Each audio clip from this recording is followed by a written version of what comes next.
Welcome, everybody. This is Feldenkrais with Northwest Parkinson's. We're continuing in a series working on shoulders and hands. And of course, anytime we work on shoulders and hands with that focus, we're working on posture and getting our whole body coordinated to support our arms. So for today's lesson, for a measurement move, stand up. And stand up if you can next to a wall.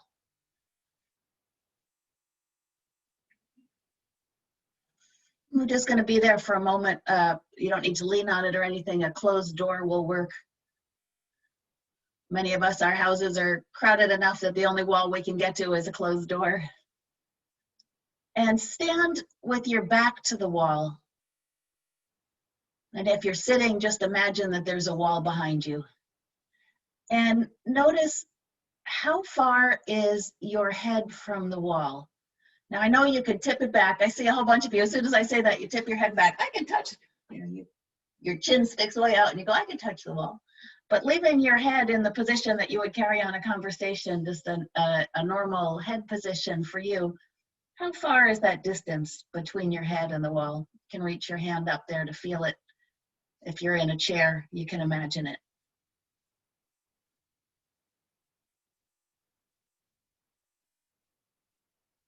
Okay, and then go for a walk. Just walk around your space, sensing what your arms are doing when you're walking this morning. Does one arm swing a little bit more in front of you or behind you?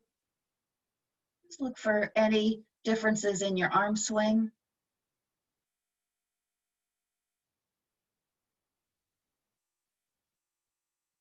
And where are your head and eyes looking while you're walking?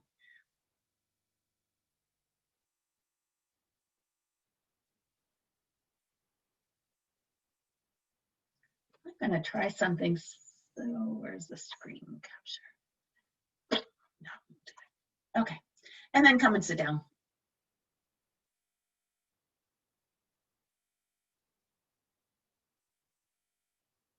And if you have a piece of paper handy, and if not, imagine one.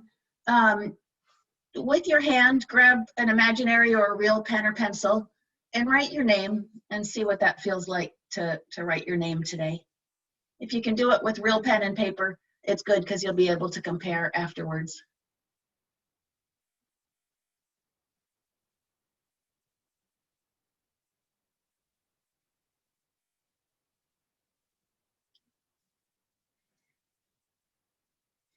Okay.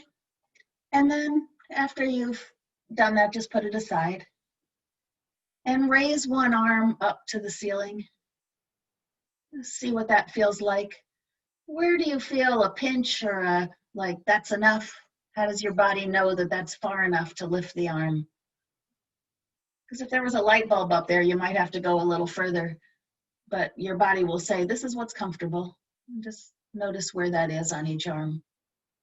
Different on each side. How straight can your elbow get?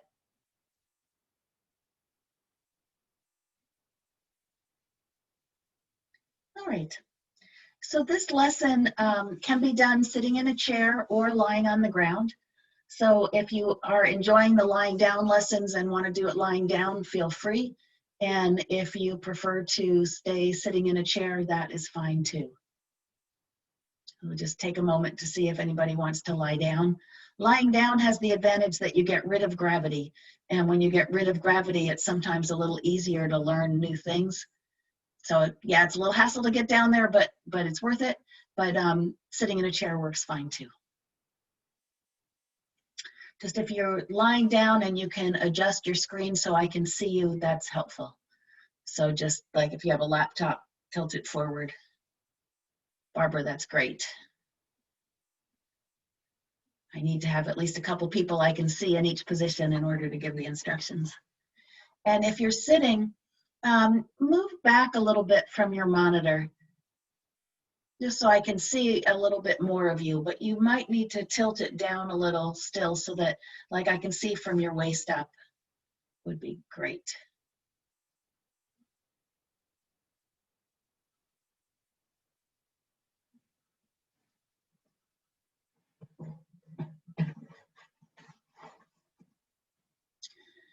All right, and if you're on your back, go ahead and lie down.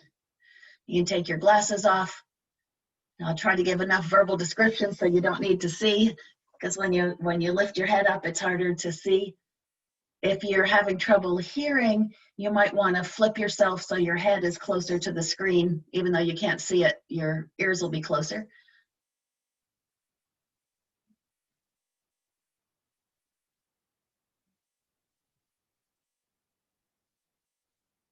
Okay, wonderful. And if you're sitting, come to the front of your chair so that you're on more of the front surface of your sit bones. Just wake up your sit bones for a moment to pull yourself a little bit forward and backward so that you can feel when you're in that place where you're stable and not beginning to slump backwards. All right, and we're gonna put our arms out at 90 degrees. So straight out to the side. And notice you can, Zoom is great because you can actually, for those of you who are sitting, you can see yourself, or are your arms at 90? Are they lower? And some of them might be lower because going up to 90 is uncomfortable. Just go as much as comfortable, but don't go above 90. Okay, so just experiment with that. Notice, do the two arms go up evenly or does one go up more than the other? Is there something you can do with your rib cage to make them more even? And then bring them back down to your sides. If this lesson gets to be too much work, if you want to break at any point, just stop. If you miss one instruction because you're resting, that's just fine. So remember, comfort is the key to learning. Okay, put your arms back up like that. So they're at 90 degrees to your body. And then bend your elbows. So if you're sitting, your hands will be palm down and straight in front of you. So you bend your elbows and your upper arm is still in the same position it was. You're just bending the elbow in. So if you're lying on the ground, your hands will be pointed at the ceiling. And if you're sitting, your hands are forward. Yes, so there's a right angle underneath your armpit and a right angle between your upper arm and your lower arm. Good, put your arms down. And for those of you who are sitting and going, oh, this is a lot of work, it's a little less work if you do it on the ground. So let's get back in that position. So your hands are pointed forward if you're sitting and toward the ceiling if you're on the ground. And now begin to bring the back of your hands up. And if you're on the floor, you're bringing them down toward the ground above you. And if you're sitting, you're doing like you're pressed against a window pane. Your face and your chest and your arms are against that same window. So the hands begin to come next to your ears. So if you're lying on the ground, your hands are beginning to go up toward the floor above you. And you might find if you're sitting, bring your pelvis forward. And if you're on the ground, lift your pelvis off the ground. So put your feet, for the lying down people, put your feet flat and lift your bottom. And for the sitting people, think about pressing your chest and your belly forward. And then the hands go back more. And if you look up a little bit, at the same time, your hands go further toward the floor behind you or toward the wall behind you. Good. And rest for a minute. And remember that many of these lessons start with a move that feels difficult at the beginning, and then over the course of doing the lesson, it gets a little easier. Rest for a moment.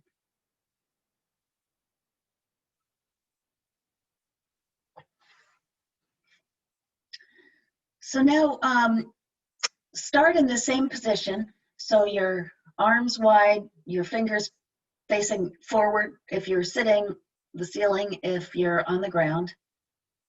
So if you're on the ground, bend your elbows and put your fingers toward the ceiling. And imagine now that both hands are grabbing a stick. And that stick stays the same distance apart. It's not a stretchy stick, it's a stick. And take that stick and bring it toward over your head. And you'll need to push your belly and your chest forward probably, and maybe lift your pelvis from the floor if you're on the ground. If you're in a chair, the more your low belly goes forward, see if that makes it easier to lift and put down the stick. And when you put down the stick, trying to keep your elbows high. So the elbows, if you're on the ground, the restriction is that the elbows stay on the floor. So the elbows stay on the floor and the arms go backward. And if you're sitting, the restriction is your elbows stay at shoulder height. But something has to move in your rib cage and your chest. It's like you're sticking your chest forward, yes. And feel how your head goes backward a little as you do that. And if you take your head deliberately backward, press it into the floor, look up a little, see if that gets a little easier. Good, rest.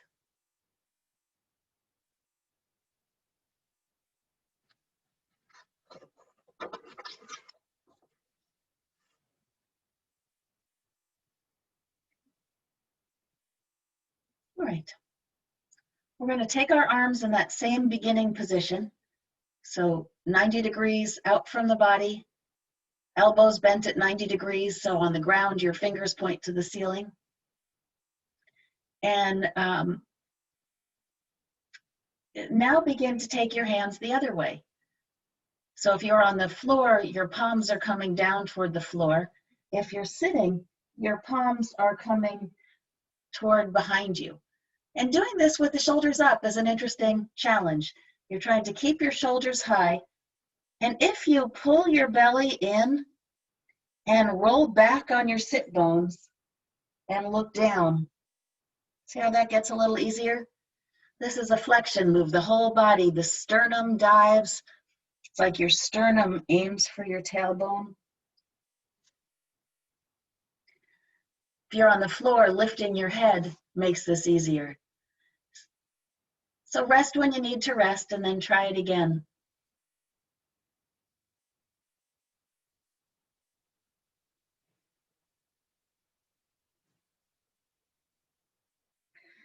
It's kind of like you're bowing to something in a strange way. But feel where in your rib cage, where are you folding in the front? Where are the ribs expanding in the back in order to come down? Feel how your shoulder blades get wider.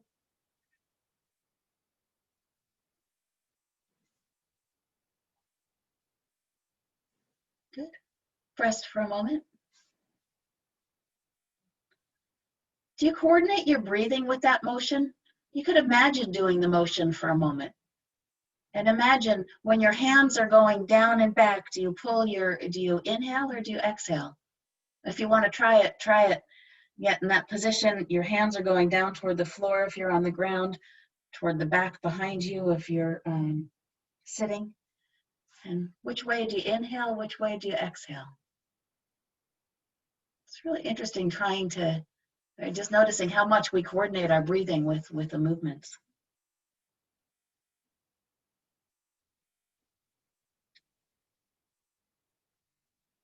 Okay.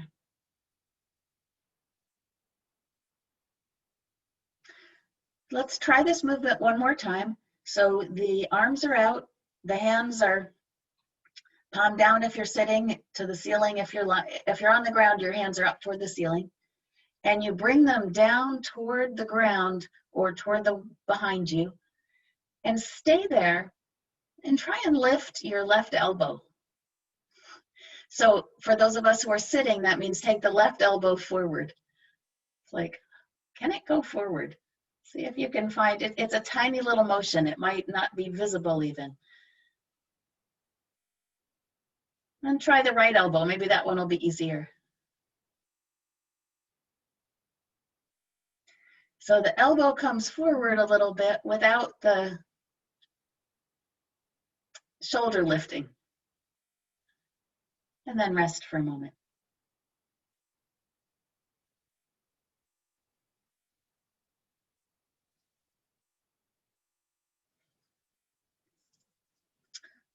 Let's try that one more time. Same starting position for all the movements here. And then the hands come down toward the floor. Leave them there, and then try and bring an elbow forward and see if you can find some way that your lower ribs push into the floor if you're on the ground, or push behind you if you're sitting. That the elbow can only come forward if the lower ribs move a little bit. And then rest.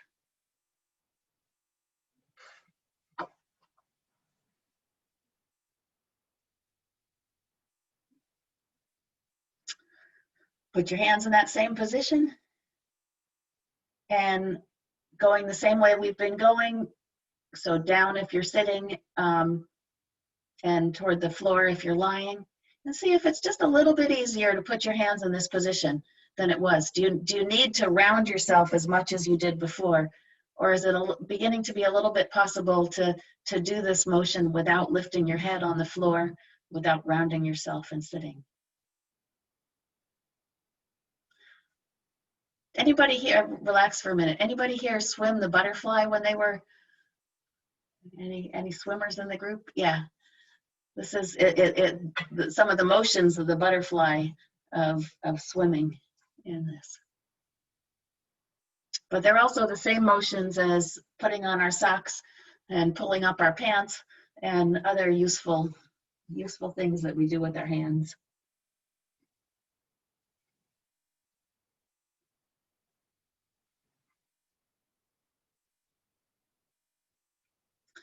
Okay, same position, arms out, fingers pointed forward, hands coming down. And then while your hands are there, bring your whole arms forward. So your elbows come forward, your palms come forward, your shoulders come forward.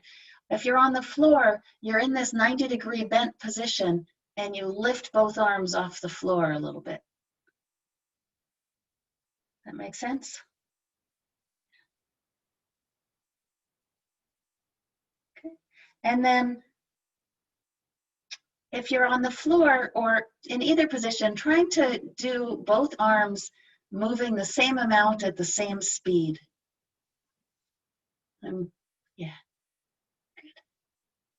Rest when you need to.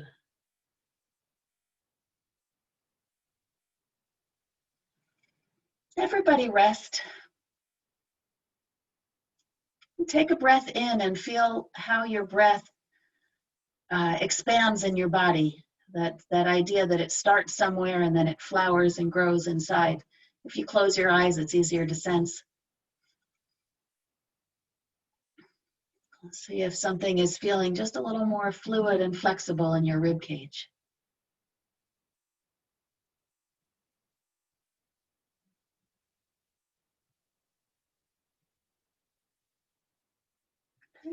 One more time, we'll start in the same position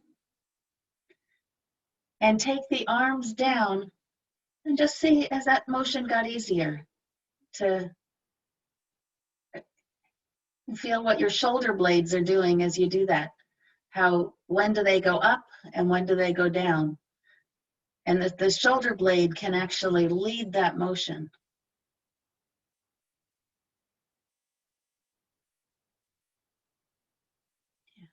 Okay, pause for a moment. And now we get to the chewing gum and patting your head at the same time, or rubbing your stomach, whatever those crazy things are. So we're going to start in the same position. On the floor, your arms are at shoulder height, your hands to the ceiling.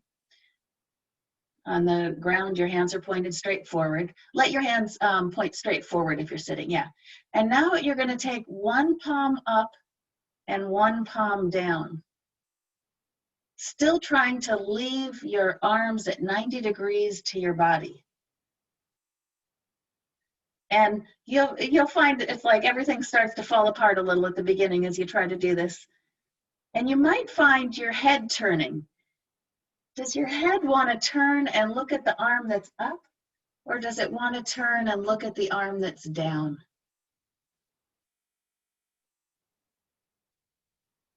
Let's all deliberately turn to the hand that is up by your face. So it's like you're thumbing your nose.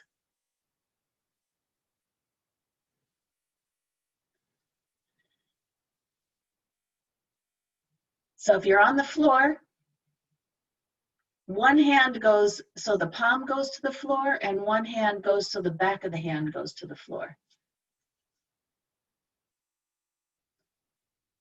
Just watching, this seems to be more challenging at the moment for the people on the floor. So your hands, one's going up and one's going down. The back of one hand touches the floor and the front of the other hand, and then you switch them. There's kind of this ringing feeling in the spine and the shoulder blades. I have a feeling, you know, when you take a towel and you twist it in the two directions, this kind of has that sensation in between the arms.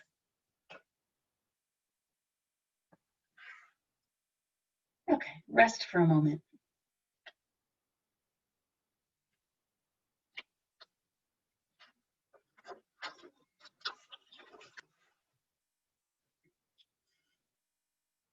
Come back into this position where your fingers are going forward. One up, one down. From this position, straighten your elbows. And you'll end up with one palm facing up and one palm facing down. So your arms are in a straight line from your shoulders. And from this position, roll one palm, so your arms, one palm up and one palm down. And look at the palm up and reach. And then roll both arms and look at the other palm up and reach. So your weight is going to shift on your sit bones. And by shifting on your sit bones, for those who are sitting, it's more comfortable. If you're lying, put your arms straight out to the sides. One palm up, one palm down.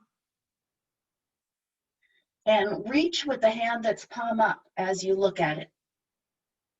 So reach straight across. It just stays on the ground, not up to the ceiling. Your arm is reaching sideways, straight sideways, like you wanted to reach, Bill, reach the bookshelves on the sides of the room. You want to reach for one bookshelf, and then you turn your head, turn your hands, and reach for the other bookshelf. And actually if you're on the floor, let your shoulders slide a little on the floor, one way and the other. That's the same as when we're sitting, moving on our sit bones.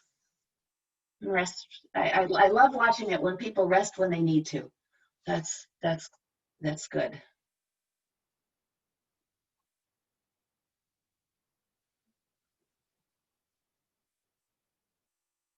So if you're lying on the floor, come on up to a chair now.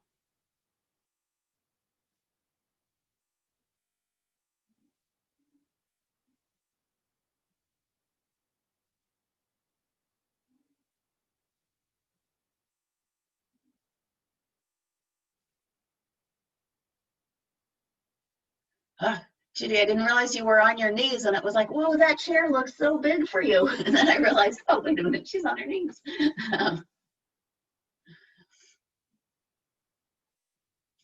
And let's give, and Barbara, do you have a harder chair you could sit on rather than the soft one?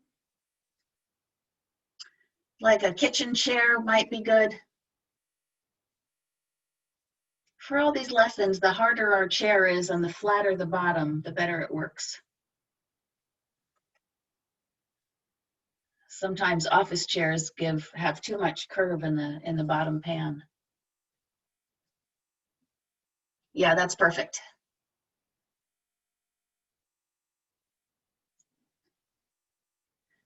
And let's put our arms straight out to the sides again. I want the people who are on the floor to feel this in sitting. turn one palm up, one palm down, and then reach with the palm up, looking at it, and then go the other way and reach. Feel the shift on your sit bones as you're reaching one way and then the other. Okay. And rest for a moment.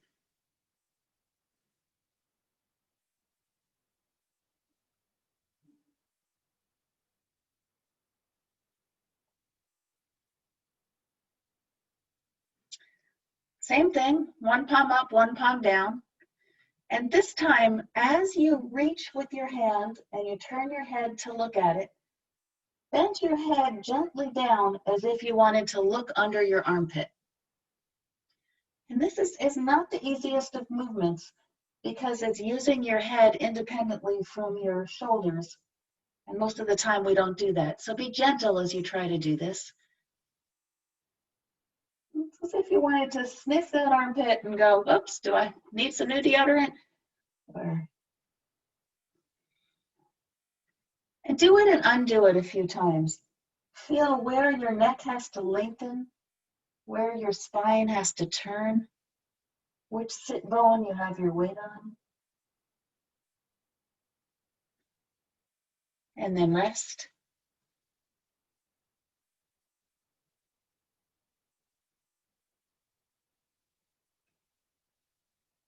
And try it to the other side. So you put your other palm up, you reach with it, and then you bend your neck and head in order to look under your armpit. Well, you might be able to, if you think about looking through your armpit down to the floor behind you, there's a funny motion in your ribs that you have to do that. That you kind of have to pull your belly in and move your waist to the other side a little bit.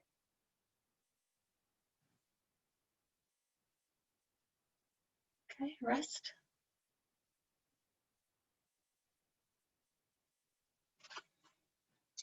Now take your feet and put your feet so the soles are together, which means your knees are going to hang out to the side. And you have to be on the front of your chair to do this. If you're deep in the chair, it's hard. It's a strange position. Give me a thumbs up since I can't see feet if you're finding a way to get the soles of your feet together. And if you're wearing shoes, this might be a little harder, but just do the best you can to get the soles of your feet together, okay? Put your arms out, one palm up, one palm down. And once, look under one shoulder, and then flip the hands so you're palm up and you're looking under the other one. What's different with the soles of your feet together than with your feet flat on the floor? Might be something in your low belly and how you roll backward on your sit bones. And then try it once with your feet regular, knees wide, feet flat. See if it's getting just a little easier.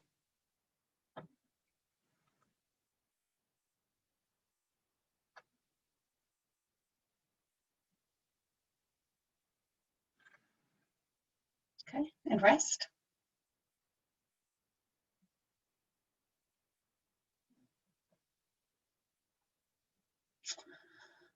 Arms out to the side again. One palm up, one palm down. Just looking at the hand in front of you as it turns up.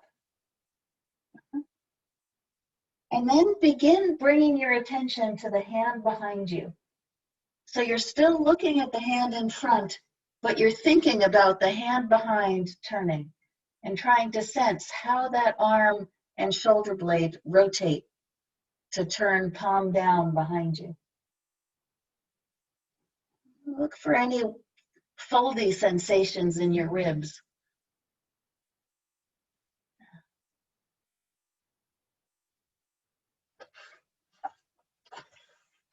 And rest.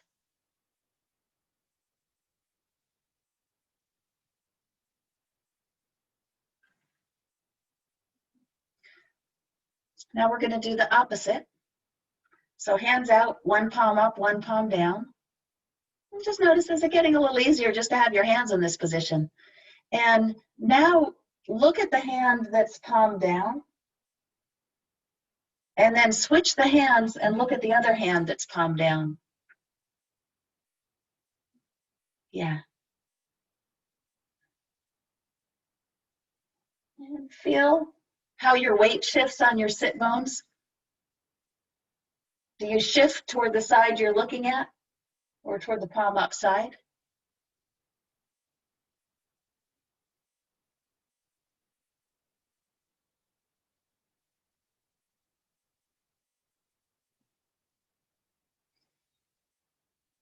And rest.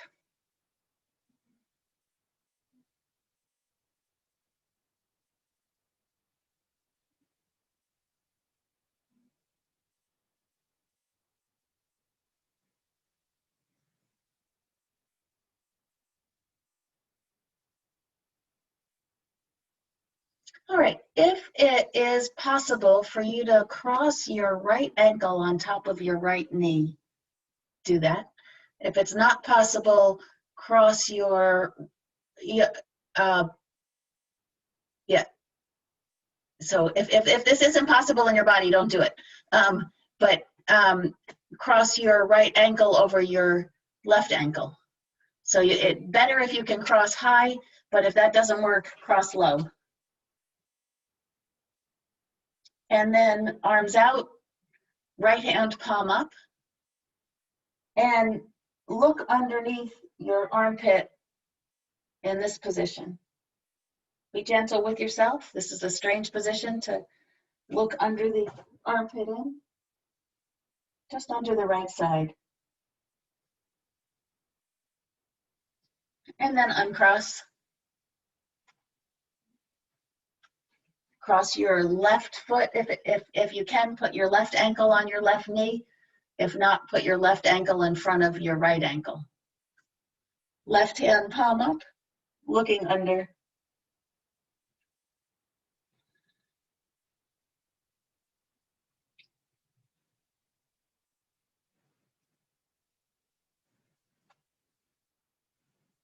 Okay, rest for a moment.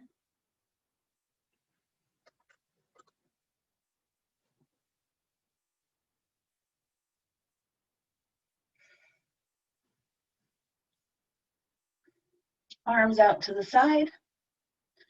The same position we did in the beginning of the lesson where you bend your elbows and your fingers are pointing forward like you were going to tickle somebody in front of you. So bend your arms at 90 degrees. Yeah. See if it's 90. You can imagine you're holding that stick again that we did in the beginning. Yeah, just lightly hold it with your, not a tight fist, but a light grip. And bring it toward over your head. And see if that's easier than it was before. And then bring it down. And so when you bring it down, leave your elbows high and see if that motion has gotten a little easier. So, and go back and forth a few times, just within the realm of comfort, your movement, and feel how your chest moves back and forward. That motion right in there, okay?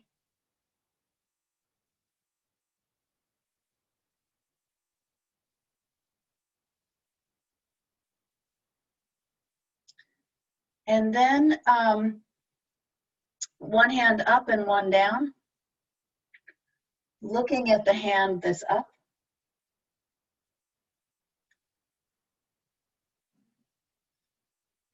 Feeling the movement in your spine, in your thoracic spine, right in the chest as you do that.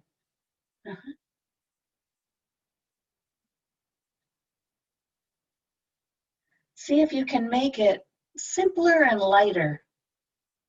And take a break when you need to. Everybody take a break for a moment. And turn your head to one side to look. And notice how when you do that, your chin can move the same amount your nose does. It's also possible to leave your chin behind and just turn your nose. And we're going to go back to the one hand up, one down. And when you turn your head, make sure your chin is turning toward your hand, as well as your nose is turning toward your hand. So one arm is down, one's up. You're looking at the up one, and you're turning your whole face. This is asking for some movement in your spine and neck that may not be familiar. Yeah, good. All right. And so that just as you do this, trying to be gentle, trying to still breathe as you do it, something is reorganizing in your ribs for more mobility. Okay, rest for a moment.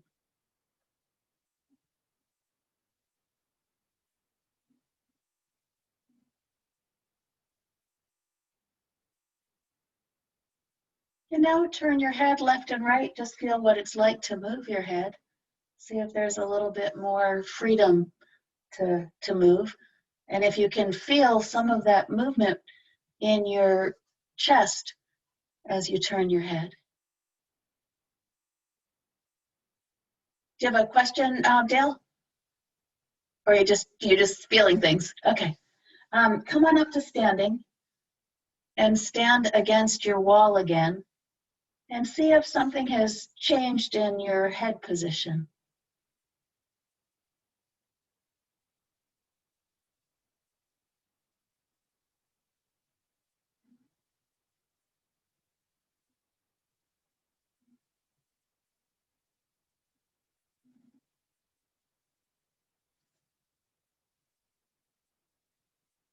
And as you try, as you're standing there, to bring your head back toward the wall, feel how that movement starts lower in your body. It's not just at the top of the head, but somehow if you press your elbows backward a little bit, that place in your spine begins to bend a little bit more.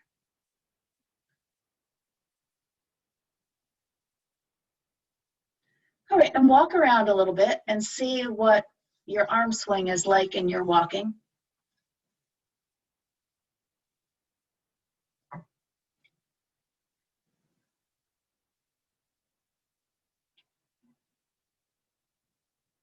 And where you're looking, are you looking down at the floor? Are your eyes looking a little higher than they were?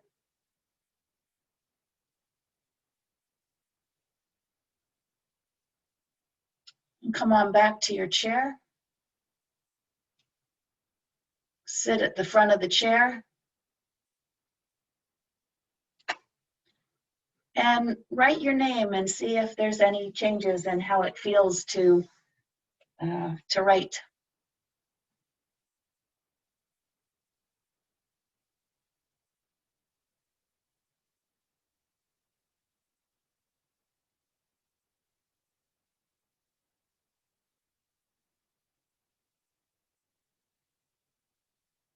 And try a few of the other motions that you might do of what is it like to brush your hair or brush your teeth, to get the hand up and rotate. Can you get the back ones? Or, you know, there's always some teeth that are harder to get to than the others. But if something feels freer in your shoulder blade as you're doing those motions.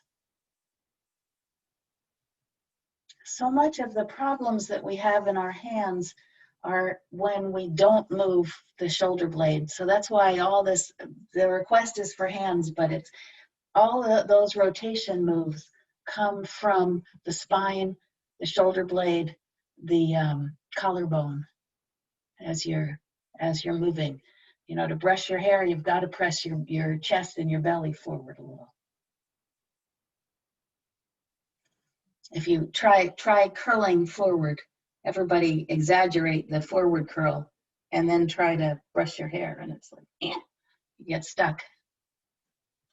But then instead, take your knees wide, push your belly forward, and then the hand goes A little bit further. Yeah.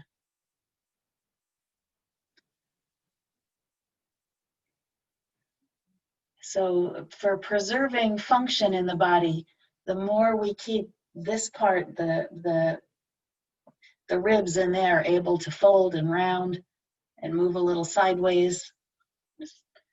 You could imagine, you know, sometimes we've taken a big stick, take like a giant spoon and stir using your sit bones, stir the porridge and stir in the other direction. Okay. Then put your big stick down and imagine that it's your sternum is the stick that's trying to stir the porridge. So there's your stirring stick. And try and take that in a circle.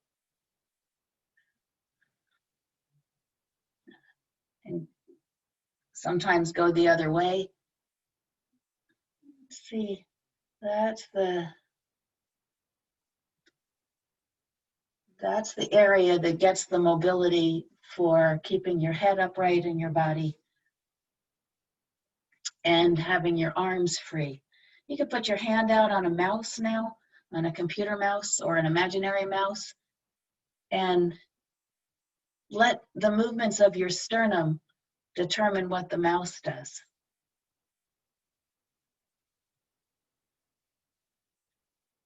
It's like you could imagine that there was a stick between your sternum and the mouse, and you want to move the mouse, you move your sternum.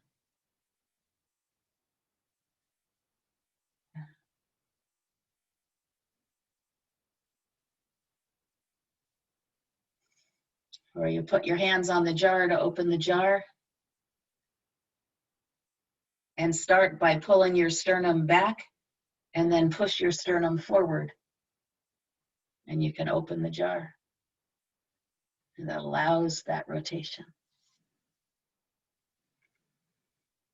Just stand up one more time for those who are comfortable standing and just feel what it's like to stand.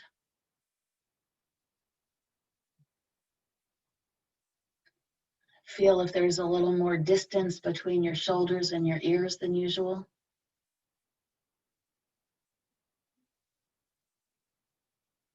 Take a breath in and feel what it's like to breathe.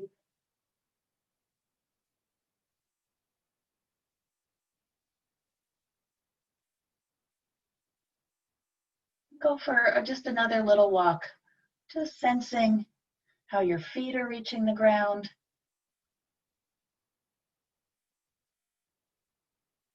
Your sense of stability.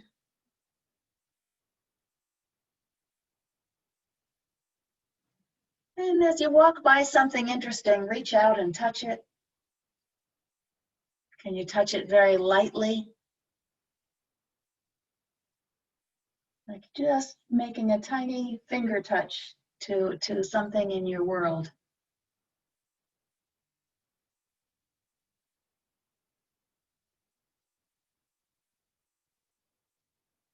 And then come and sit down.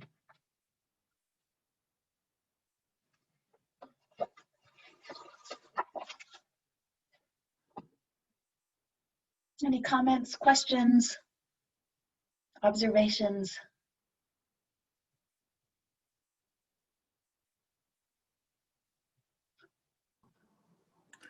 One thing, Irene, is that when I walk, the right arm usually doesn't move as well. But if I do something with the left arm, like if I carry a bottle of water in the left arm doesn't move, but the right arm moves better. So one thing. Oh, weird! I've got an echo. Let me mute you.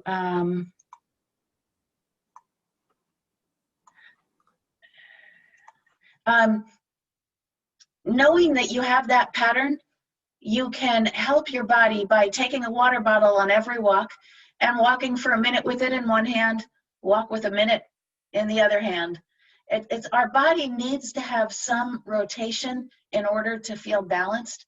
And when you block the good side, the other side has to do its rotation or you'd fall over. And it's the rotation in the body that makes the arm swing. So it's just walk a few steps with it in one hand and a few steps with the other, and that helps reset your body into having the rotation be symmetric. It's a game I play when I'm walking. I went for a long hike 2 days ago, and if I start to get tired, like one knee starts to bother me or whatever, I tuck one hand behind my back for 10 steps. And then when I take it out from behind my back, it wants to swing more. So that's another way that you could play with a water bottle, or just tuck one hand behind your back while you're walking. And then when you take it out, it's like a teenager when they get to college and the restrictions are gone. It wants to move. So that you might as well take advantage of that feature of human nature.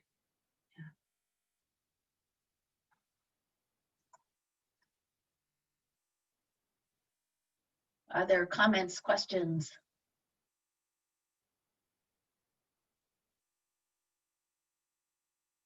Barbara.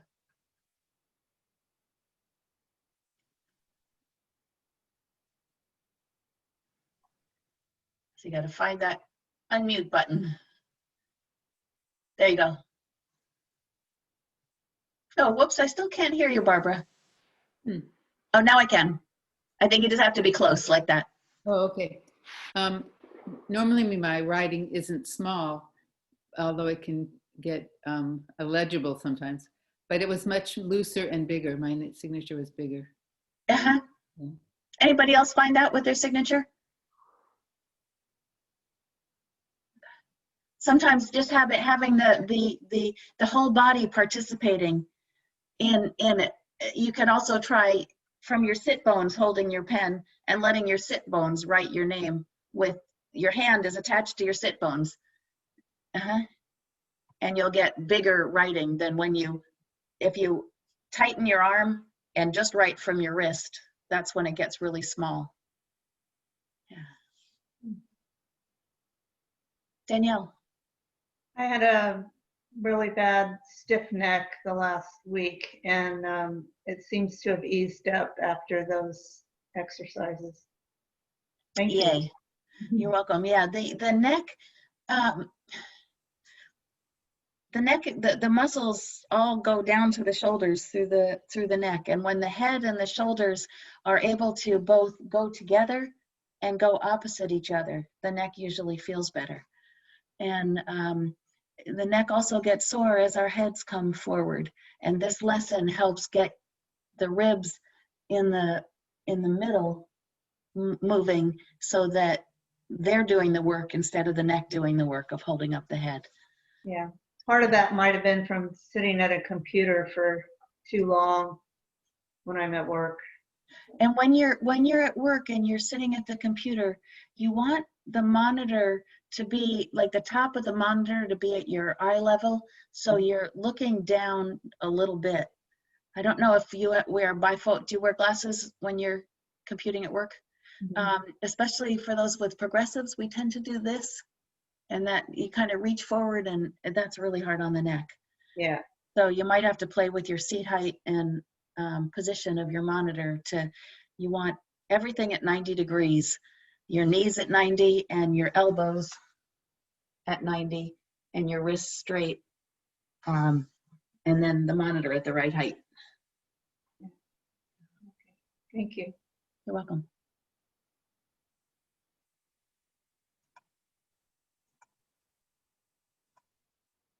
Anybody else? All right, we will call it done for today, and continue some more with shoulders and arms, because this mobility underneath in the ribs to keep the arms free seems to be the thing that goes away the quickest with Parkinson's, and it's like it's the core thing that helps you maintain your balance, maintain your head up, maintain the freedom in your arms. So there's no end to improvement that's possible in this area. So we're going to keep playing in there, because I think life is richest when our arms can do what we want and when we have the balance to do what we want. So have a good couple days. I hope the air gets better by the next time we see each other so that we can actually go outside in this beautiful weather, but lousy air. All righty.